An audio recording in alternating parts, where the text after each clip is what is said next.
Subscribe करें और bell दबाएं ताकि कोई खबर रह न जाए।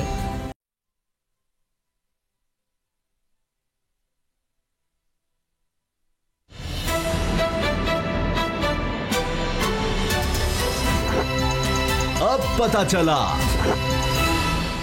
बिस्मिल्लाहिर्रहमानिर्रहीम, अस्सलाम वालेकुम। मैं हूं मोहम्मद उसामा गाजी और आप देख रहे हैं अब पता चला। मुआशी मैदान से अच्छी खबर यह है कि मईशत बहाली की पटरी पर चढ़ गई है। स्टेट बैंक ने तीसरी सहमाही रिपोर्ट में इस बात की तस्दीक की है कि सनती सरगर्मियों की रफ्तार बढ़ रही है। खरीफ की फसलों की भी रिकॉर्ड पैदावार इसकी वजह बनी है। लेकिन दूसरी तरफ अपोजिशन मुआशी शरह नमू में बेहतरी को हुकूमती अदाद शुमार का गोरख धंधा करार दे रही है। जबकि आज प्रेस कॉन्फ्रेंस करते हुए वफाकी वज़रा हमाद अजहर और शौकत तरीन ने मईशत को दरपेश मसाइल की वजह नून लीग की पॉलिसियों को करार दिया। कहा, इसहाक डार जो कर गए इसे मौजूदा हुकूमत ने भुगता। इल्जाम यह था कि नून लीगी दौर में मईशत को ऊपर उठाने नहीं बल्कि अच्छा दिखाने के लिए कर्ज लिए गए, जिससे मुल्की मईशत को 20 अरब डॉलर का झटका लगा। अहम ऐलान यह किया कि आइंदा बजट में हुकूमत कोई नया टैक्स नहीं लगाएगी। यह ऐलान हकीकत का रूप धारता है या फिर सिर्फ सियासी ऐलान ही साबित होता है, इसका पता बजट आने के बाद चलेगा। मईशत से हटकर सियासत पर नजर डालें तो वहां इस वक्त सियासी रस्साकशी के नजारे हैं। सिंध में एक बार फिर गवर्नर राज की गूंज सुनाई देने लगी है। यह मुतालबा सिंध के ताजरों का है, जिसे लेकर MQM की वज़ीर आज़म से कल मुलाकात मुतवक्के है। यह खबर पीपल्स पार्टी के लिए बड़ी परेशानी की खबर है, जिस पर PDM क़यादत की तरफ से हुकूमत से डील करने के इल्जाम लगाए जा रहे हैं। सवाल यह है, अगर डील हुई है तो फिर यह गवर्नर राज की बातें क्यों होने लगी हैं? ऐसे ही इल्जामात और बदएतिमादी की वजह से PDM इत्तेहाद अब सिर्फ नाम का इत्तेहाद रह गया है। पीपल्स पार्टी के बाद ANP ने भी इसमें वापसी को नामुमकिन करार दिया है, बल्कि पैगाम यह दिया है कि 2023 में ANP का मुकाबला PTI से नहीं बल्कि PDM के सरबराह मौलाना फजलुर रहमान की जमात से होगा, यानी JUIF से होगा, जो अब भी PDM के प्लेटफॉर्म से हुकूमत को दबाव में लाने के ख्वाब देख रही है। लेकिन सवाल है, क्या पीपल्स पार्टी के बगैर इसे ताबीर मिल सकती है? जवाब नफी में है। मौलाना फजलुर रहमान की सियासत की भी समझ नहीं आ रही, जो पीपल्स पार्टी को ताने भी दे रहे हैं और इत्तेहाद में इसकी वापसी भी चाहते हैं। दूसरी तरफ मसला नून लीग का भी है, जहां ग्रुप बंदी से PDM भी मुतासिर हो सकती है, जिसका फिल वक्त मौलाना का इनकार कर रहे हैं। देखना यह भी अहम होगा कि इस इंतशार के माहौल में फिर से जलसे जुलूसों की PDM सियासत को क्या अवाम में पजीराई मिलती है या नहीं। आज सबसे पहले इसी हवाले से हम बात करेंगे असद करल बाबू डोगर से। बाबू डोगर साहब, मौलाना फजलुर रहमान साहब बड़े जीरक, बड़े समझदार सियासतदान हैं, मगर वो कह रहे हैं कि जनाब धचका पीपल्स पार्टी ने उनके लिए दरवाजे भी खुले हैं। ये क्या हो रहा है? और इतना बड़ा ऐलान ANP ने कर दिया, यानी अभी तो इलेक्शन बहुत दूर थे, उन्होंने तो सीधा मौलाना को ललकार दिया कि तुम्हारे से मुकाबला करना है, PTI से नहीं मुकाबला करना है, तो तुमसे मुकाबला करना है। ये क्या हो गया है? समझ साहब, एक चीज़ तो बड़ी क्लियर है कि मौलाना फजलुर रहमान जो है वो खुद अब तनहा रह गए हैं। नून लीग तो खुद दो हिस्सों में डिवाइड हो चुकी है। नून लीग को तो ये नहीं पता कि किस बयानिए के साथ उन्होंने आगे चलना है। आधी नून लीग ये समझती है कि शहबाज शरीफ का बयानिया चलेगा, आधी नून लीग ये समझती है कि नवाज शरीफ या मरियम नवाज का बयानिया चलेगा, PDM में किसका बयानिया चलेगा, PDM का बयानिया क्या होगा, किसी को कोई पता नहीं है। PDM का नून लीग की तरफ से शहबाज शरीफ जाएंगे या मरियम नवाज जाएंगी, कुछ पता नहीं है। प्योर पार्टी जो है, प्योर पार्टी तो वो तो बड़ी क्लियर है, उन्होंने तो साफ जवाब दे दिया कि जनाब इस PDM का हमने हिस्सा नहीं बनना। अगर हमें PDM का हिस्सा बनाना तो वो बिला मशरूत होगा, हमारी टर्म्स एंड कंडीशन पे होगा, अदरवाइज नहीं। इनके अपोजिशन लीडर उनका माना जाए, इस्तीफों के हवाले से PDM खामोशी हो, पंजाब के हवाले से अदम इत्मीनान की तहरीक लाई जाए, ये भी पार्टी की ओपन ऑप्शन हैं। ओपन वो ये चाह रहे हैं कि जनाब ये चीज़ें मान लें तो हम वापस आ जाएंगे।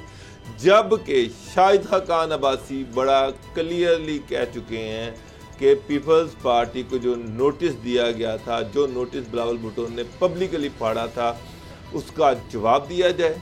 पीपल्स पार्टी जस्टिफाई करे कि बाप पार्टी के साथ मिलकर उसने ज्यादती की है, अपोजिशन लीडर बनवाया अपना, वो जो है वो अपोजिशन लीडर जो है वो अब PDM के सामने रखा जाए, PDM की मर्जी से नया अपोजिशन लीडर हो सेनेट का, और उसके साथ साथ इस्तीफे, अच्छा, जिस पे पीपल्स पार्टी कभी तैयार नहीं होगी। मौलाना फजलुर रहमान अभी भी ये कह रहे हैं कि जनाब अगर इस्तीफे ना दिए तो ये हुकूमत चलती रहेगी।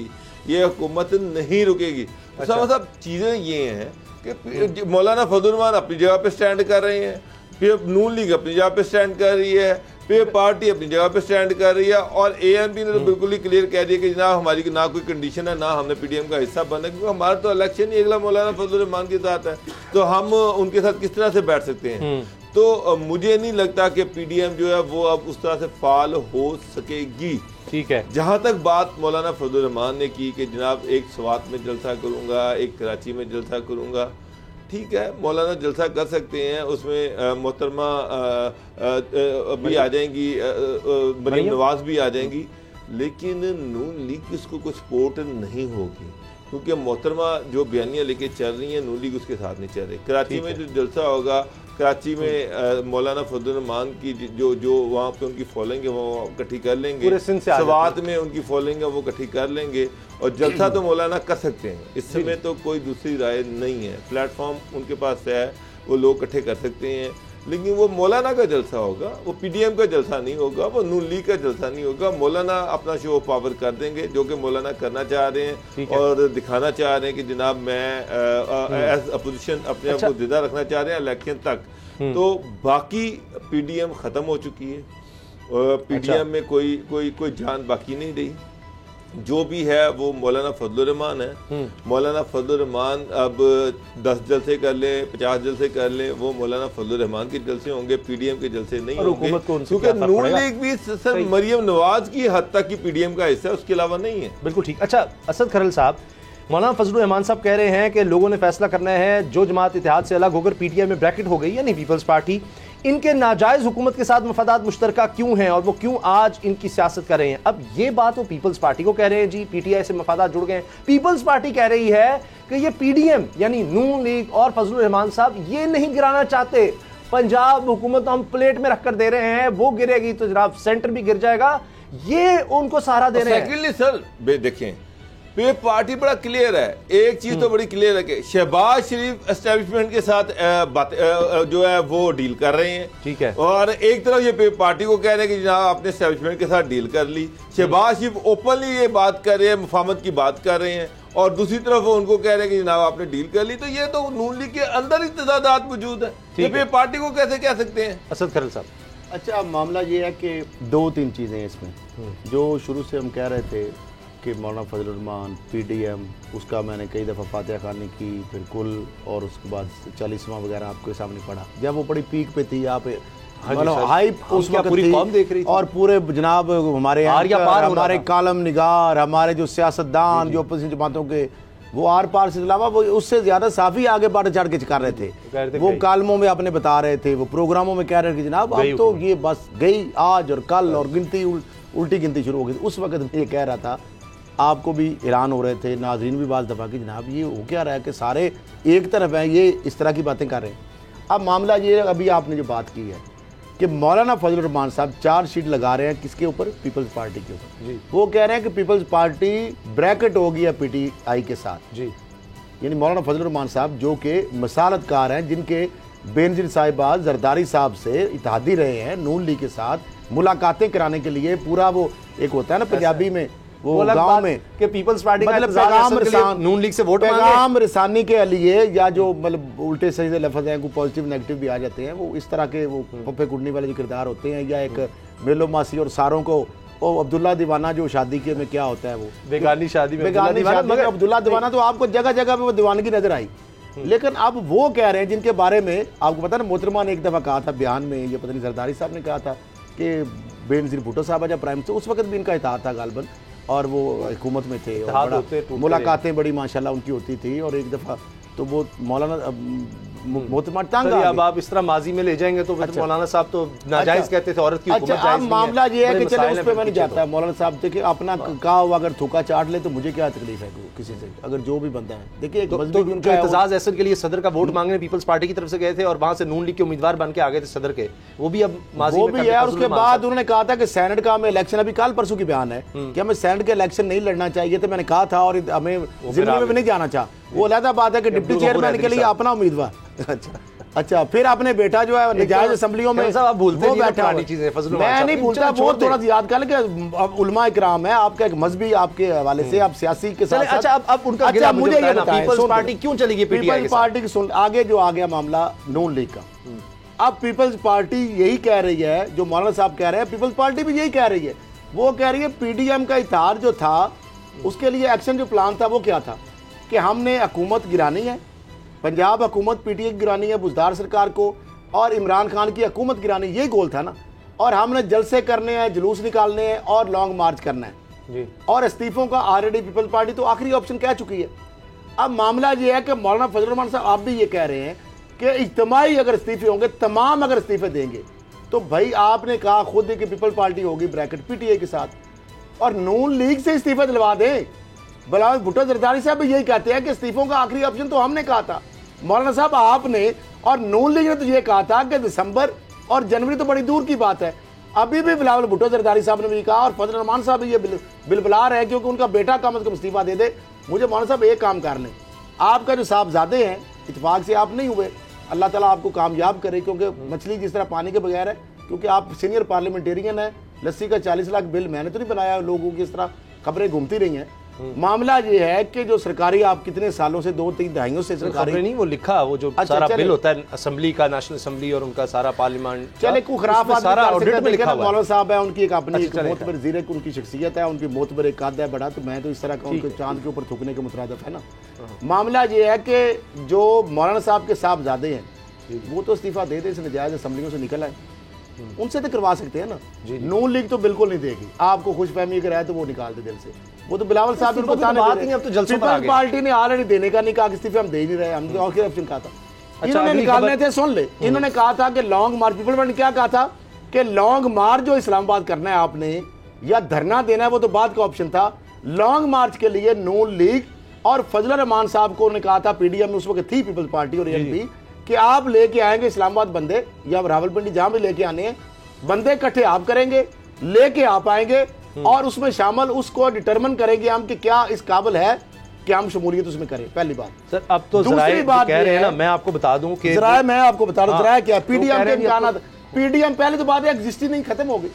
अब पीडीएम में पीपल्स पार्टी निकल गई, एएनपी उसमें निकल गई, नून लीग एक पीछे रह गई, पीडीएम में जमात वो आपस में वो टुकड़ों में बट गई। आधी भी नहीं उसको कह सकता, आधी भी नहीं है डॉक्टर साहब, आधी कैसे कह सकते? वो आधी है नहीं, वो आधी है, उसको आधी मानते हैं, चलो इधर ही आ जाए। वो तो कितना हिस्सा है, आधी नहीं है, वो तो कुछ चांद कुछ परसेंटेज रहेगी पीछे, 5-10% जितने भी है, मगर आधी तो नहीं है डॉक्टर सर, तगड़े तो वही है ना सर, 5-10% ही है। लेकिन अच्छा, अब मामला ये है कि पीडीएम जो है ना, पीडीएम का अंजाम क्या हो रहा है सुन ले, जो आपने कहा ना अभी असेंबलियों से वो कह रहे हैं इस्तीफे, अदम एतमाद और इंतखाबी तार से कोई ऑप्शन भी काबिल अमल नहीं रहा, तो बाकी क्या रह गया? अच्छा ठीक सुनते हैं, मैं भी शायद को निकल आए को होप को उम्मीद की किरण।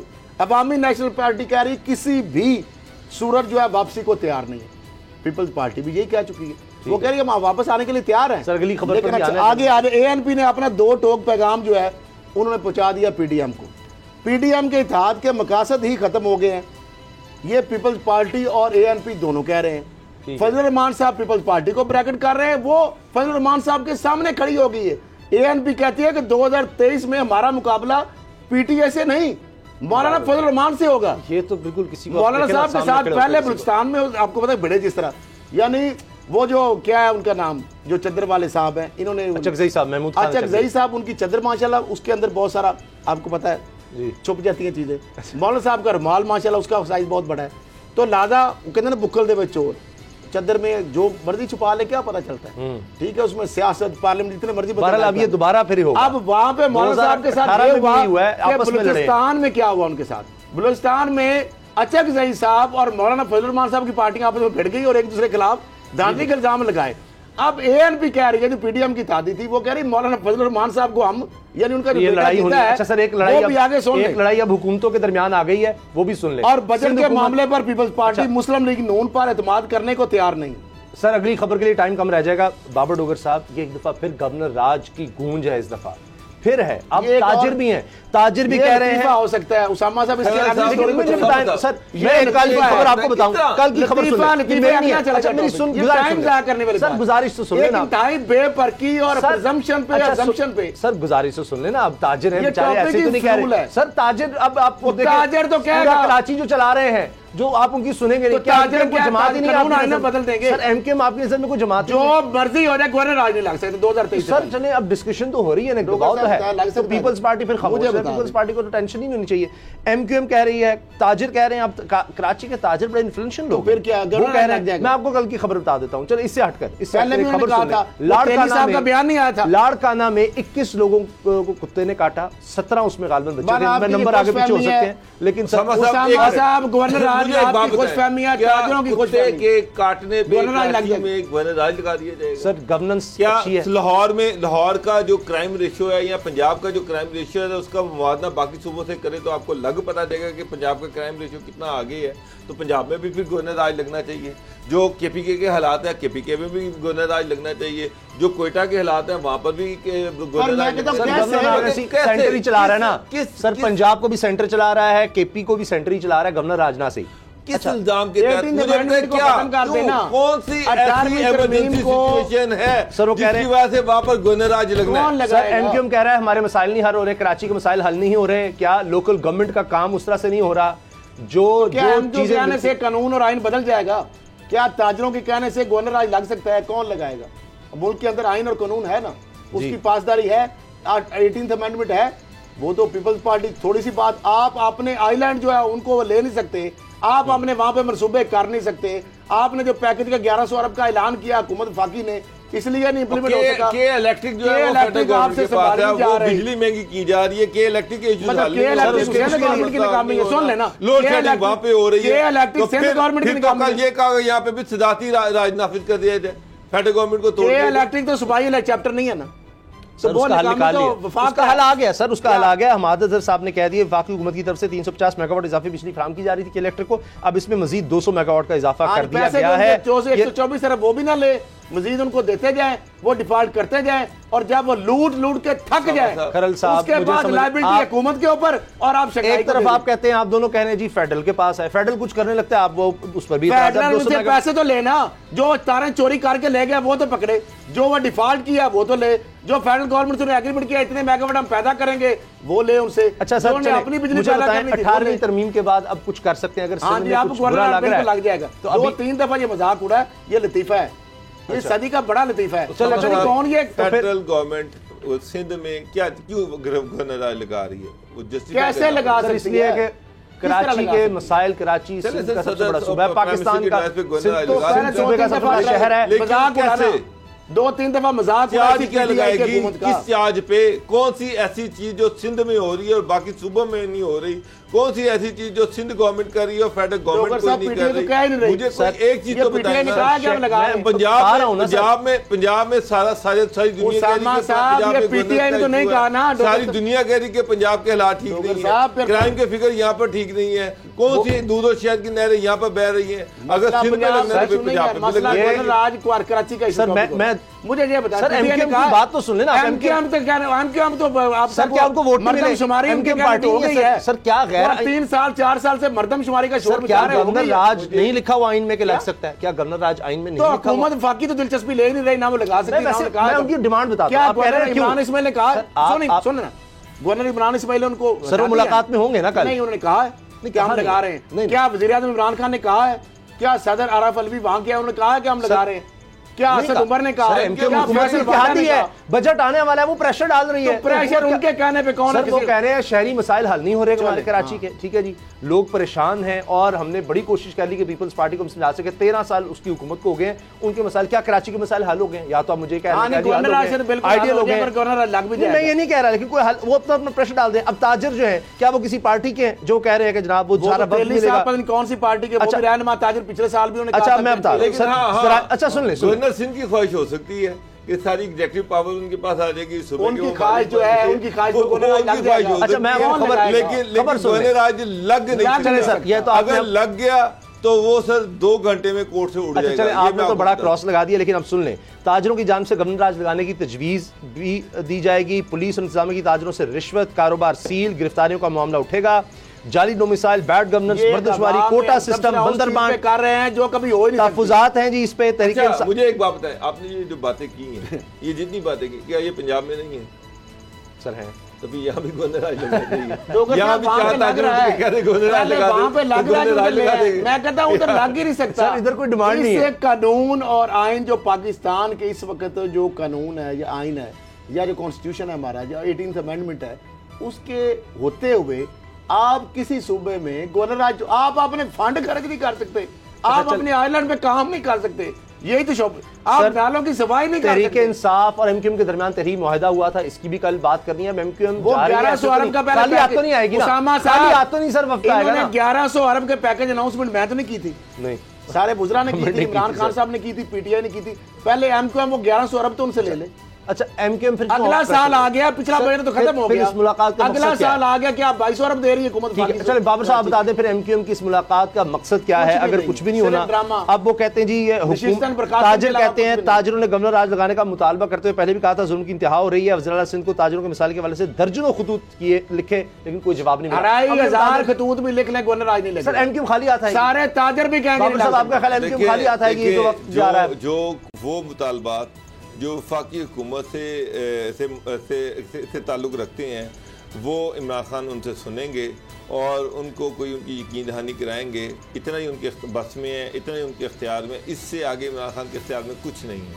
वो सिर्फ यही है कि वो बिजली का इशू हो, वो गैस का इशू हो, वो पानी का इशू हो, या फेडरल गवर्नमेंट के फंड्स हों, वहाँ तक तो वो उनकी मदद कर सकते हैं। बाकी जो सारे इश्यूज हैं वो हैं सिंध गवर्नमेंट के, और सिंध गवर्नमेंट के जो इश्यूज हैं उसमें प्राइम मिनिस्टर कुछ नहीं कर सकते।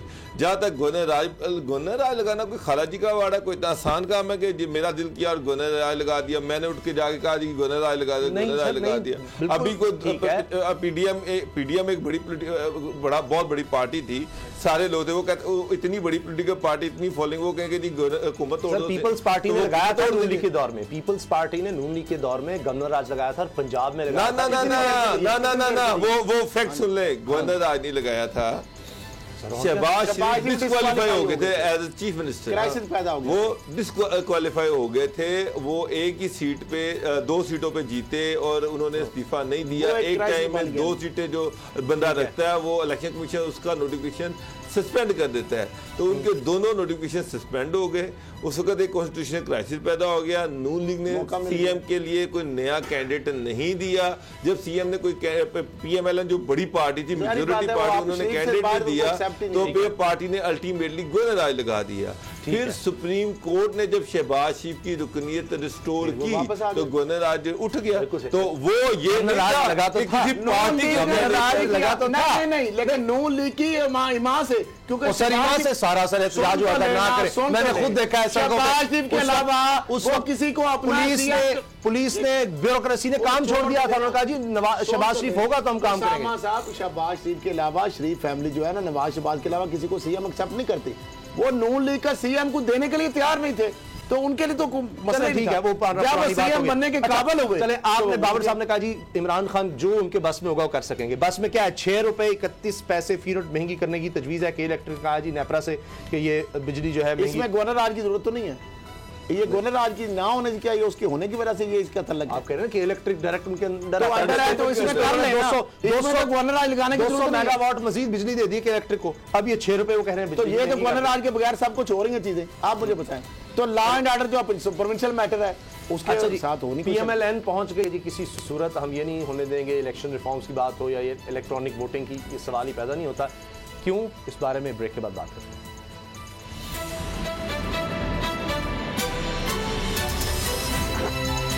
अब पता चला,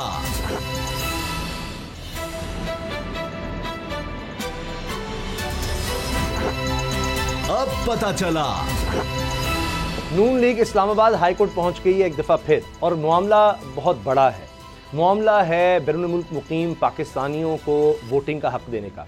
एक सदारती ऑर्डिनेंस नून लीग ने कहा जी ये जारी कर दिया गया। एक सफाती यानी एक सफत मुश्तमिल ये ऑर्डिनेंस था जिसके तहत बैरून मुल्क मुकीम पाकिस्तानियों को वोटिंग का हक दे दिया गया और इलेक्ट्रॉनिक वोटिंग भी इसमें आ गई। अच्छा, इसमें दिलचस्प बात एक और भी है, आपको याद होगा कि इलेक्शन कमीशन ने भी तलत हुसैन साहब की एक ट्वीट जो है ना उसको रीट्वीट कर दिया था जिसमें वो एतराज़ उठा रहे थे कि ये इलेक्ट्रॉनिक वोटिंग मशीन का। फवाद चौधरी कहते हैं जी हम डेमो देने को तैयार हैं, आकर देख लें। वो कहते हैं जी ये तो धांधली का नया होगा, ये उसी तरह पता नहीं बैठ जाएगा सारा सिस्टम, पता नहीं क्या क्या हो जाएगा। अब ये बाकायदा हाई कोर्ट में चले गए हैं, लेकिन इससे नून लीग को बहुत बड़ा झटका लग सकता है। उसकी वजह यह है कि 90 लाख कमोबेश 90 लाख पाकिस्तानी मुल्क से बाहर रहते हैं और उनके ख़ानदान भी यहाँ पर हैं।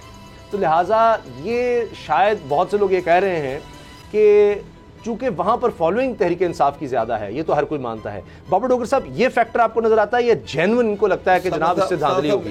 इंडिया में जो ओवरसीज है उनको वोटिंग का राइट है, लेकिन एक शर्त है कि वो वोट इंडिया में आके डालेंगे, बाहर वोट नहीं डालेंगे। मैं कनाडा में रहता हूँ तो मेरा वोट बन जाता है, मैं वोट कास्ट कैसे करूँगा? मेरा एक सवाल है किस तरह से। इलेक्ट्रॉनिक मशीन भी वहाँ पे एम्बेसी में लग गई जी, तो मेरा कैंडिडेट होते हैं ना, किस कैंडिडेट को, मुझे क्या पता मेरे कौन से कैंडिडेट हैं, किस कैंडिडेट को, क्या ओवरसीज फिर कैंडिडेट भी होंगे कि ये ओवरसीज? अच्छा सवाल है, मेरा ख्याल है डुअल नेशनल होते हैं, डुअल नेशनल जिस इलाके का है, गुजरात को तो पता है ना कि वहाँ पे कौन से लोग कॉन्टेस्ट कर रहे हैं, उसका पाकिस्तान का ज़ाहिर डुअल नेशनल का एड्रेस तो पाकिस्तान होगा, करेगा ऑप्शन वहाँ पे आ जाएगी। किसी एनए को दबाएगा, पीपी को दबाएगा, वहाँ किसी सूबाई असेंबली के हल्के को एनए को, वहाँ पे उम्मीदवार को लिस्ट आ जाएगी, जिसको वो टिक करना चाहेगा टिक कर सकता है, उसमें तो मसला ही नहीं। वो जाहिर बात है उसका किसी। अच्छा, आप मौके पूरा ले लें फिर, क्योंकि टेक्निकल मामला है, अदालती मामला। यहाँ पर पाकिस्तान में ये जो इलेक्ट्रॉनिक वोटिंग का कह रहे हैं उसमें ये होगा कि हर कॉन्स्टिट्यूंसी में वो उनकी लिस्ट आ जाएगी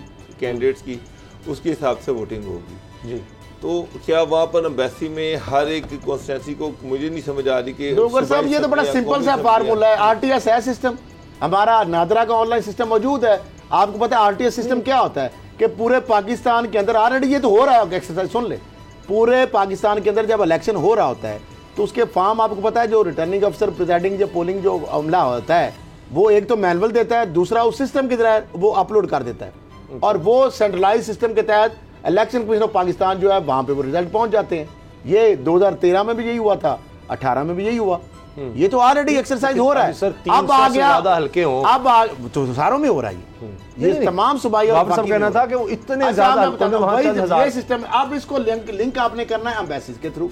एम्बेसीज में ऑलरेडी हमारे ऑनलाइन वर्सेज नादरा, पाकिस्तान की दुनिया में जितनी भी एम्बेसी हैं वहां पे वो ऑनलाइन सिस्टम पासवर्ड उनके पास मौजूद है, वहां पे है। आपको पता है ना नाइकाप और जो पासपोर्ट की एक्सेस या जो वर्सेज है सारी हमारी एम्बेसीज में मौजूद है पूरी दुनिया में, जहाँ जहाँ भी हमारे सफारतखाने वो इंटरलिंक है। जिस तरह बैंकों में आप जाते हैं तो नादरा के साथ वर्सेज उनका इंटरलिंक है, इस तरह बहुत सारे और इदारों के साथ है, इंटेलिजेंस इदारों के साथ है, इन्वेस्टिगेटिव इदारों के पास एक्सेस है। मामला ये है कि ये जो है ना इसमें ट्रांसपेरेंसी तो बिल्कुल कंप्रोमाइज नहीं हो सकती अगर ये है ना इस। अब मुझे ये बताएं, एक बात बताएं, अच्छा राजा साहब ने ये इतराज जो किया है, इतराज किस चीज पे है वो मैं सुन ले। उन्होंने कहा है ऑर्डिनेंस जारी करने का सदर का इख्तियार हंगामी सूरत हाल के लिए जिसके बगैर सदारती ऑर्डिनेंस जारी करना पार्लियामेंट को बेतौकीर करने के मुताबिक नहीं बेइज्जत करने के मुताबिक है। और फिर यह कि इस्लामाबाद हाई कोर्ट वाज़ेह कर चुकी है कि किन हालात में सदारती ऑर्डिनेंस जारी हो सकता है। ये पीएमडीसी केस था और 24 सितंबर 2018 से अब तक हुकूमत 54 से ज्यादा सदारती ऑर्डिनेंस जारी कर चुकी है। किया 53 को तो नहीं किया, 54 को कर लिया, 53 को भी कर लेते वो पहले, वकील भी हैं सारा कुछ। मामला ये है, मुझे ये बताया उसामा साहब, इन्होंने पहले शोर में चाहे इलेक्शन रिफॉर्म नहीं हो रही, धांधली होती है। जब इमरान खान ने लेजिस्लेशन की बात की कि आए हम कर लेते शो ऑफ हैंड, जो चार्टर ऑफ डेमोक्रेसी में इन्होंने कमिटमेंट की थी, वहां पे ये भाग गए। फिर उसके बाद उन्होंने मशरूत सदारती ऑर्डिनेंस लाए कि सुप्रीम कोर्ट अगर कर देगी ठीक है, उसके बाद भी उन्हें ऑफर की नहीं, बाद में जब इनको नुकसान हुआ तो फिर उनका देखें धांधली हो गई। अब मुझे ये बताएं कि ओवरसीज पाकिस्तानी जो पैसा अरबों डॉलर हमें भेजते हैं, वो हमें भेजते हैं, और वो कौन ओवरसीज बनता है? जिसको हम पाकिस्तान के लोग जो है, पाकिस्तान की रियासत, पाकिस्तान के इदारे, पाकिस्तान के लोग, उनको यहाँ पे अपॉर्चुनिटी बेहतर नहीं मिलती, मजबूर होकर वो सार समुद्र पास जाते हैं, अपने वहां पैसे का धक्के खाते हैं, मजदूरी करते हैं, पैसा कमाते हैं, खाते वहां से हैं और भिजवाते हैं पाकिस्तान को अरबों डॉलर। अब क्या उन पाकिस्तानी जो ओवरसीज हैं उनका हमारे पाकिस्तान जो हम रहते हैं यहाँ पे खाते हैं, कमाते हैं और तमाम अपना सेशन करते हैं अपने मुल्क में, क्या हमारे से ज्यादा उनका इस मुल्क के ऊपर हक नहीं है जी? कोई शक क्या नहीं। उनको वोट डालने का हक नहीं होना चाहिए? सबसे बड़ा एसेट है सर आज तक मुल्क, वरना अच्छा, आप मुझे दिवालिया ये हो चुका था। 28 अरब डॉलर कैसे आगे लोग साल हैं, में। ये कैसे बदबख्त सोच वाले लोग हैं, जो भी होगा एक पॉइंट ऑफ व्यू कहते हैं। है, मुझे डॉक्टर साहब पॉइंट ऑफ व्यू राइट है, क्या हर एक अपना पॉइंट क्या राइट है? 53 वो पहले करे, को ये नहीं कह सकते कि ये कैसे लोग हैं भाई, वो एक पॉलिटिकल पार्टी तो है, मैं वो तो ये समझती है मुझे कि वो इलेक्ट्रॉनिक पॉलिटिकल वोटिंग पार्टी होनी ये चाहिए। बता दें इन लोगों ने जो ओवरसीज पाकिस्तानी है, इन्होंने पाकिस्तान का जुर्म क्या किया है? क्या ये गद्दार है? क्या ये मुल्क दुश्मन है? क्या इनको वोट राइट कास्ट करने का हक नहीं है? सर आप लेके बैठ जाते हैं। असामा तो लेना, उसका एक वो प्रोसीजर यहाँ है, आए, कोई पॉलिटिकल पार्टी चपन है ना ऑर्डिनेंस 53 में शाहनवाज रंजा साहब और नून लीग को साहब भाई वो नहीं चाहता, नहीं चाहता, तो चपन में मौत क्यों पड़ जाती है इनको? सर वो इस चपन में क्यों बढ़ जाती है? वो नहीं चाहते, कि ओवरसीज वो करते हैं, तो उन्होंने ना clear चाहे, कर दिया, बात पे चाहेंगे ना चाहेंगे कुछ नहीं होता। तो उन्होंने एक ओवरसीज लीगल को- फोरम इस्तेमाल किया ना, वो पाकिस्तानी कोर्ट में देगा। गए, आपको इससे क्या सुप्रीम इतराज है? कोर्ट ऑफ पाकिस्तान ने कहा कि ओवरसीज को वोट का राइट है। उधर अच्छा, से भी कोर्ट से लेकिन हाई सर, कोर्ट तो से वो भी कोर्ट में इनके जाएंगे मुंह पे ना, लगेगी। कोर्ट decide अच्छा, खलील करेगी साहब, ना। एक मिनट, एक मिनट। इनके मुंह पे लगेगी वो पिटीशन, इनके मुंह पे मारेगी कोर्ट। अच्छा, क्योंकि इस्लाम- honourable sir- supreme court of Pakistan ने कहा हुआ है। अच्छा, आपको चलिए पता है, देखते हैं, इस्लामाबाद वहाँ पे हाई कोर्ट का हुकूमत ने फैसला अंडरटेकिंग देखते हैं। दी हुई है कि अच्छा, सर- ओवरसीज को राइट अच्छा, ऑफ खलील वोट साहब, एक दिया मिनट, जाए। आपको याद हुकूमत है? बिल लेके आए, अच्छा कौन बिल लेके तो आए। हुकूमत ने आर्डिनेंस ले आई ना? सर सर, ऑर्डिनेंस ऑर्डिनेंस लाना आपने किसी को ऑर्डिनेंस एतराज नहीं। चैलेंज किया, उनका राइट है, वो चैलेंज हुकूमत करते हैं, पार्लियामेंट तो में लाए। आप उन्होंने वोट नहीं चैलेंज कर देते। दिया। ये सुप्रीम कोर्ट को कहना पड़ा कि बदकिस्मती है। अच्छा, एक शो चीज। बैंड के ऊपर इमरान खान के साथ लोग वोट नहीं दे रहे। सर एक और ये पॉइंट, है चीज गलत, एक और पॉइंट लेकिन नहीं हो सकता। इससे हटकर एक मुझे और ये बात है बताया, बाबू साहब। इलेक्शन कमिश्नर पाकिस्तान को, हुकूमत को, उस वक्त पीटीआई हुकूमत नहीं थी, चीफ जस्टिस थे साकिब निसार साहब, उन्होंने सारी एक्सरसाइज कराई थी, डेमो हुई थी वहां पे, आपको पता है ना? उन्होंने कहा था कि ओवरसीज को, चूंकि उस वक्त उन्होंने कहा इस दफा पॉसिबल नहीं है, अगली दफा इलेक्शन कमीशन ने भी कहा, हुकूमत ने भी कहा। अब मुझे ये बताएं, ठीक है जी ऑर्डिनेंस गलत है, क्या शाहनवाज रांझा साहब वोट देने के लिए नून लीग तैयार होगी? डॉक्टर साहब आप मुझे अंडरटेकिंग दे देते।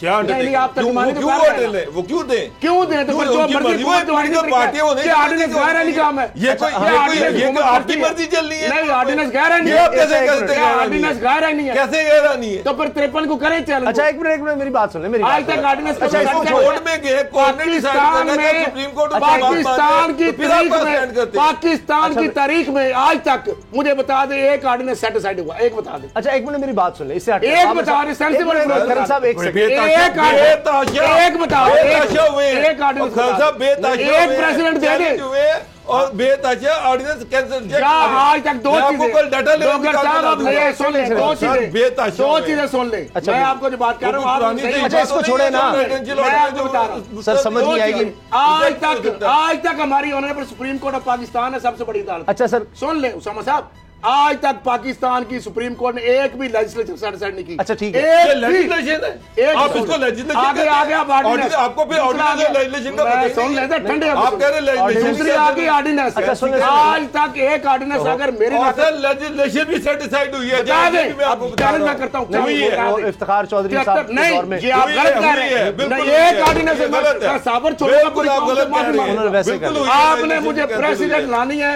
अच्छा, ये सुन ले, एक आपके भी पास लेजिस्लेचर अच्छा, एक हथियार मिनट, है, हमारी वो सुन सकते हैं, कौन? वो उस पे फैसला दे सकते हैं। इख्तियार नहीं, मैं अच्छा, एक आज बात तक समझ नहीं आ चैलेंज रही हुई है। है, चैलेंज हुई है, बता दे मुझे। अच्छा सर गलत कोई चैलेंज समझ नहीं किया। आ रही, इफ्तिखार चौधरी को जो कह बात रहे ही हैं वो समझ गलत नहीं है, वो आएगी। चैलेंज मेरी नहीं बात की। सुन ले, मेरी बात सुन ले। वो सर, चैलेंज नहीं की, खलील सेटिस्फाइड साहब नहीं की, गुजारिश तो सुन लेना। सेटिस्फाइड आज तक एक अच्छा, भी हमारी ठीक सुप्रीम है, ठीक है, कोर्ट ने ये मौके पे आ गया। एक मिनट, एक मिनट, एक सेटिस्फाइड 90 मेरी गुजारिश सुन ले, मेरी 58 गुजारिश सुन ले।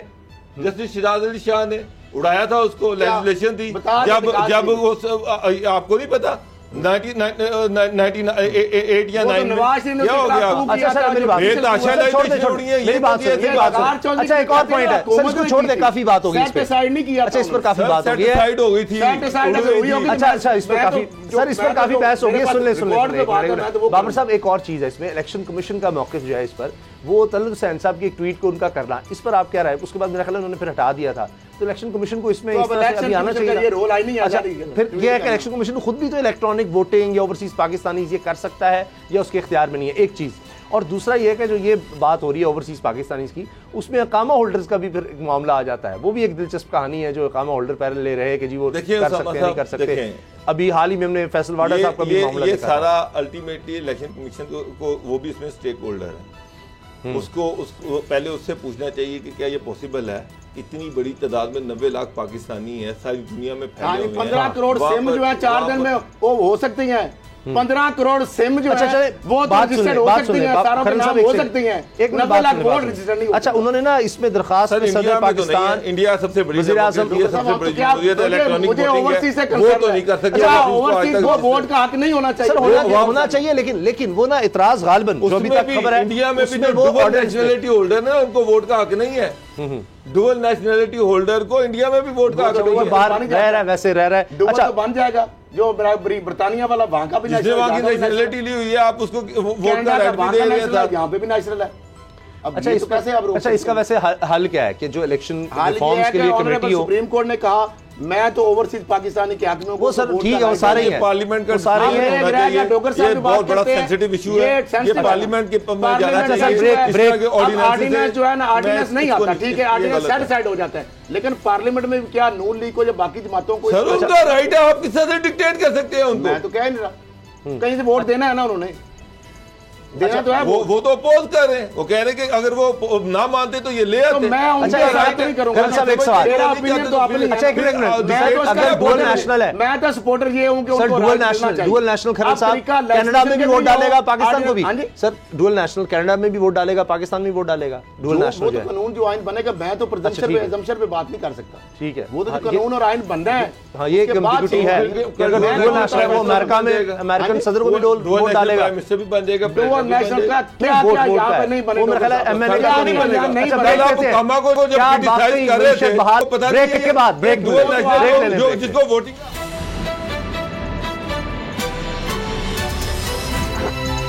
अब पता चला।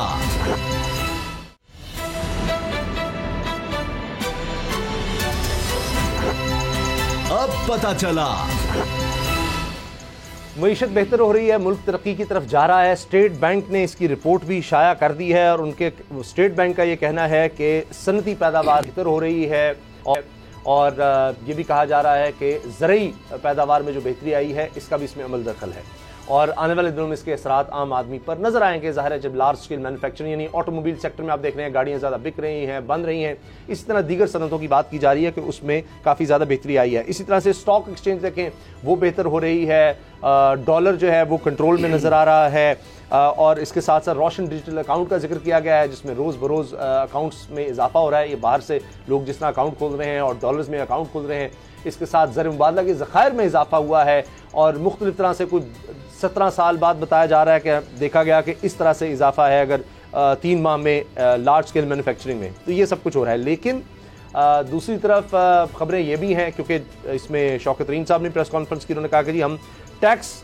कोई नया नहीं लगा रहे लेकिन जो टैक्स छूट है मुख्तलिफ शोबों में उनको ख़त्म करने की तजवीज़ ज़रूर है कि ये नहीं होगा कि फ़लाँ को इस्तिस्ना है कि वहाँ टैक्स नहीं लग रहा, वहाँ टैक्स नहीं लग रहा, तो टैक्स नेट को बढ़ा रहे हैं। जो लोग ऑलरेडी टैक्स दे रहे हैं, तनख्वाहदार तबका है, शायद उसको बचाने की कोशिश होगी। अब देखते हैं कि वाकई ये तजवीज़ है, इस पर अमल होता है नहीं। लेकिन अपोजिशन इस सब को नहीं मान रही और वो भरपूर तैयारी कर रही है कि हमने बजट पास नहीं होने देना। पीपल्स पार्टी भी ये कह रही है, नून लीग भी ये कह रही है, लेकिन आपस के खिलाफ अपनी जगह। लेकिन कल एक लतीफ़ा हो गया, प्रेस कॉन्फ्रेंस थी, पूरा मीडिया उसको कवर कर रहा था। नून लीग की थी, मरियम औरंगजेब साहिबा और मिफ्ता इस्माइल साहब जो वज़ीर ख़ज़ाना भी रहे हैं नून लीग के दौर में।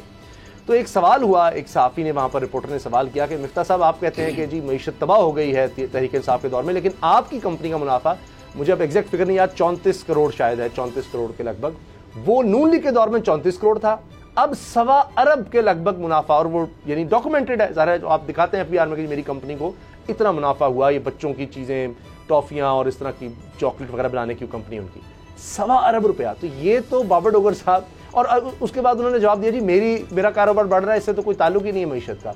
तो ये आप क्या समझते हैं, क्या ये दुरुस्त है? वाकई अगर मईशत बेहतर हो रही है तो उनका कारोबार, इस पर मुज़म्मिल असलम साहब ने बड़ी ज़बरदस्त बात की, माहिर मईशत है, उन्होंने कहा कि जी लोग बच्चों को तभी कोई खर्चा वगैरह दे रहे होंगे, उनके पास कुछ आया है तो बच्चों पर खर्च कर रहे हैं और बच्चे फिर जाकर इस तरह की चीज़ें परचेज कर रहे हैं, टॉफियाँ, चॉकलेटें और इस तरह बिस्किट वगैरह।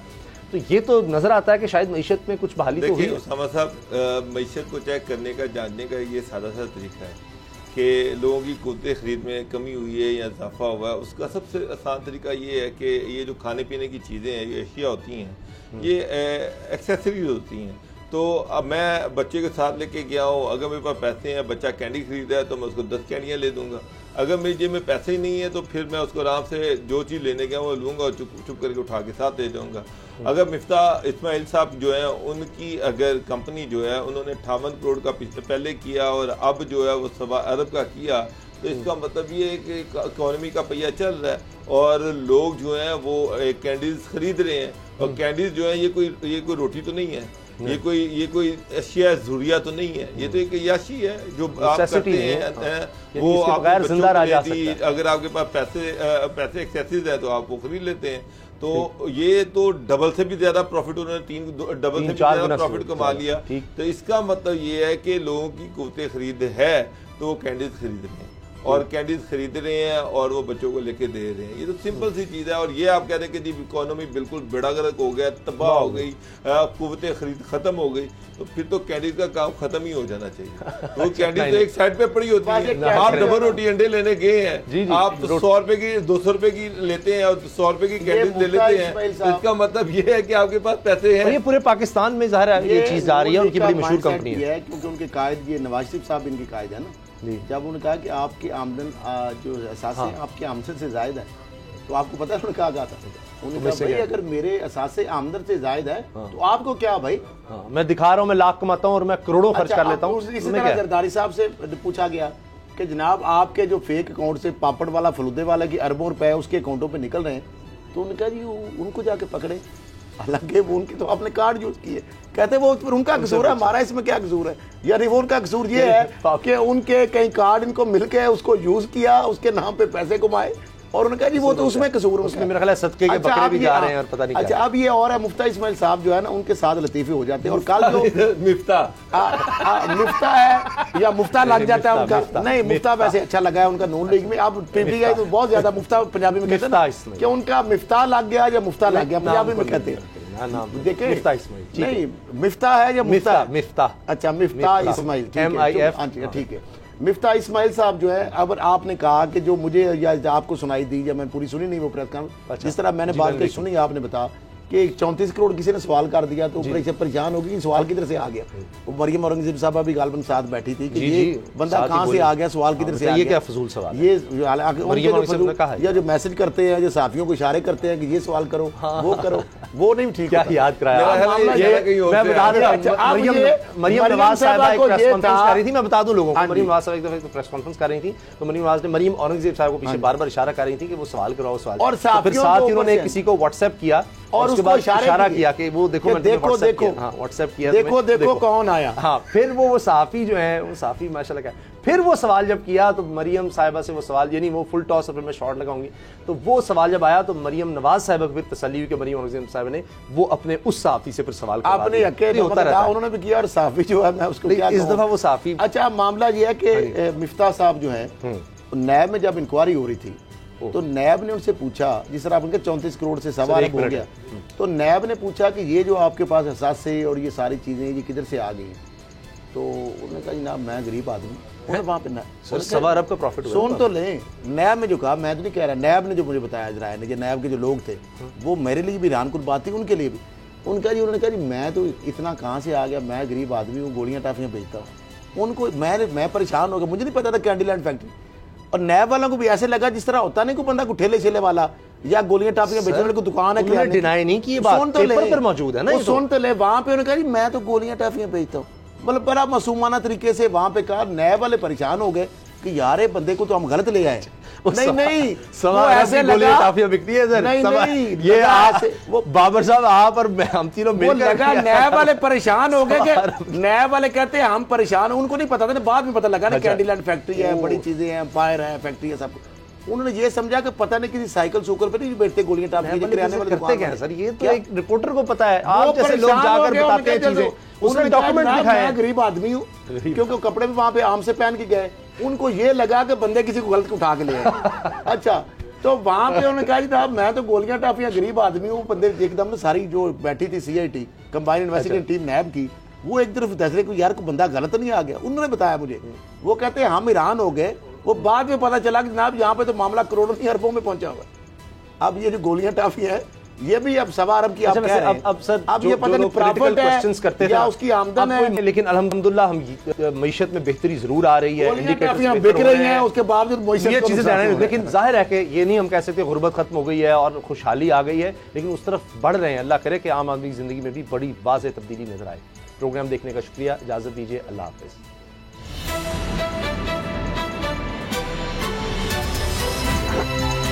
अब पता चला। सब्सक्राइब करें और बेल दबाएं ताकि कोई खबर रह न जाए।